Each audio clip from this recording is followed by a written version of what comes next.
Mrs. Gray and her husband arrived with a photographer. Her husband was some sort of television performer. Hollywood types were always thinking about publicity.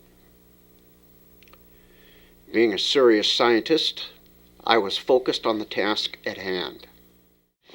Erwin was so surprised. He was really impressed with what I had done, and that made it worth all the effort.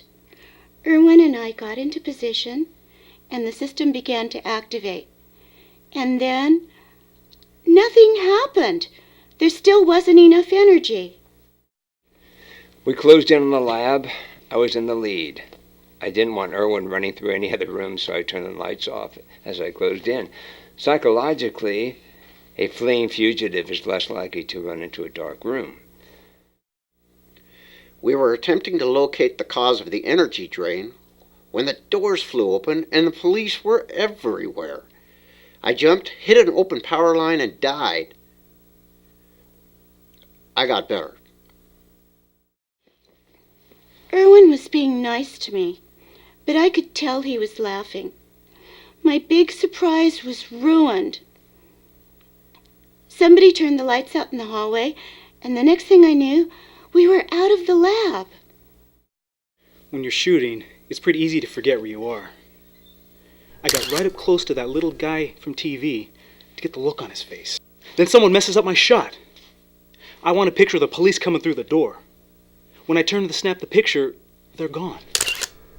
I'm looking out at an orange sky, and it's day. I took pictures. I saved all of them, even the bad ones. I had the last laugh. It worked. Erwin told me he knew it would work, but I think he was just being nice. But it sure didn't take long to figure out that we weren't on Scorpiox. Betty Irwin and Willie Nab found themselves unprotected on the surface of the planet of Mars. I couldn't believe it. They weren't there. There was a bunch of sparking equipment and one startled lab technician. I tried to question him, but whatever they did in that lab had affected his mind. I was about to have him packed off to the Laughing Academy when the girl from the Air Force took custody of him. I didn't have time to waste on some lab I had a spy to catch, and he threw me a curve with a phony tip and was on the run again. I'm no technician, but I know an electrical fire when I see one. Sparks like wire smoke. We were about to be fried. And this FBI guy doesn't see a thing. He has no idea. He's trying to talk to this lab technician, Miles Probin, grad student.